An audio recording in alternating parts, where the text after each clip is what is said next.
As a kid, the monsters in Where the Wild Things Are were downright frightening. But thinking about the book as an adult, it's clear there's something deeper to this fantastically monstrous story. In the book, the unruly Max is confronted with the Wild Things, a group of misfit monsters that are grotesque and scary, living in a world straight from Max's imagination. The Wild Things are his own demons made physically monstrous. Maurice Sendak's Where the Wild Things Are is born from his own childhood memories and is a meditation on confronting fear. But don't worry, I'm not going to ruin more of your childhood today, I promise. But I am going to show you how monsters have a place in all stages of our lives. I'm Dr. Emily Zarka, and this is Monstrum.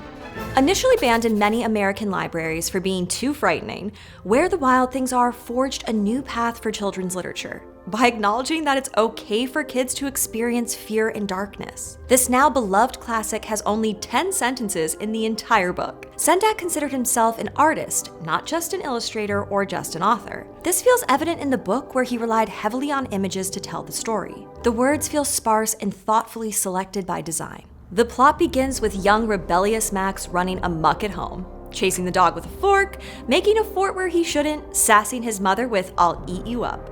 And for this insolence, he's sent to bed without supper. In Sendak's illustration of Max's banishment, it's easy to see Max feels this punishment is unfair.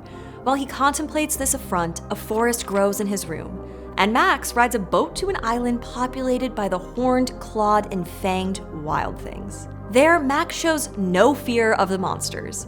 Tamed and awed by his lack of fear and unblinking stare, the wild things crown him king. Max and the wild things engage in a wild rumpus before he sends them off to bed without supper. Feeling lonely, Max leaves the island and returns to his bedroom, where supper sits waiting for him, still warm. Published in 1963, Where the Wild Things Are was critically praised. It won the prestigious Caldecott Medal, an award for the most distinguished picture book for children. But despite its acumen, the book was also met with controversy. Readers felt that Max's unruly behavior set a poor example for children, and the wild rumpus might inspire children to behave badly, dancing under the moon with monsters, the horror. In my opinion, those critical of the book were missing the subtext and Sendak's refusal to turn a blind eye away from the dangerous emotional and physical experience it is to be a child. This was a truth he knew all too well. Sendak grew up amidst the Great Depression and World War II, the son of Polish immigrants who often hosted and housed relatives who escaped the Nazis in Europe, although not all of his family was so lucky. He spent a lot of time as a child, somewhat lonely, forlornly watching other kids play outside. Sendak spoke about his childhood saying, "I knew terrible things, but I knew I mustn't let adults know I knew. It would scare them." His own mother would call him Wilde Haie, the Yiddish version of wild child or wild thing. Sendak hated much of his mother's cooking, which meant he often went to bed without eating. It's not a far leap to see Where the Wild Things Are as a therapeutic reflection of Sendak's own relationship with his mother. Sendak asserted that children need fantasy to process disturbing emotional situations.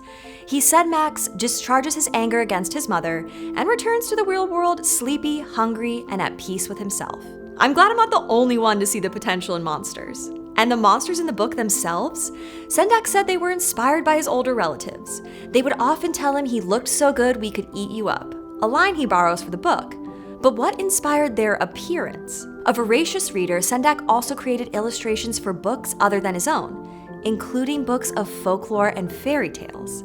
Some of these wild things look like classical monsters we might recognize from other monster texts and mythology, or at least they do to me. This one could be a serpentine sea beast or dragon.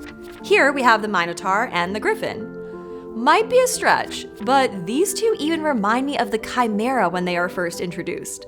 But we can't forget about the littlest monster of the story, Max. Max is testing his boundaries and having big feelings.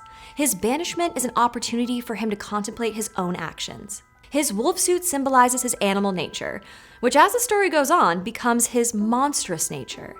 It conjures up the legends and accounts of feral children left to the mercy of the wilderness without adult supervision. The choice of a wolf over other animals seems significant. Wolves are perceived as very threatening, particularly for children. Often in literature and werewolf lore, they eat or threaten to eat people, especially children. The threat of cannibalism, one of humanity's greatest taboos, is present, although in a really subtle, lighthearted way. Max threatens his mother with "I'll eat you up."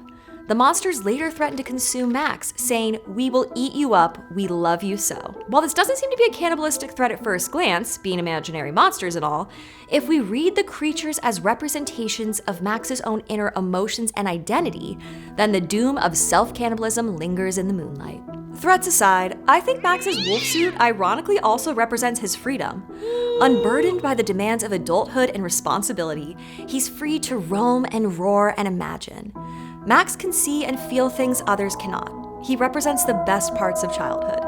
But to the adults in his life, he represents the worst parts of a child, stirring up ruckus and scaring even the monsters with his wildness. The through line of the story is really Max's mother, the one who presumably sewed his wolf costume in the first place. She also gave him the name Wild Thing and took away his dinner, only to have it waiting again at the end of the story.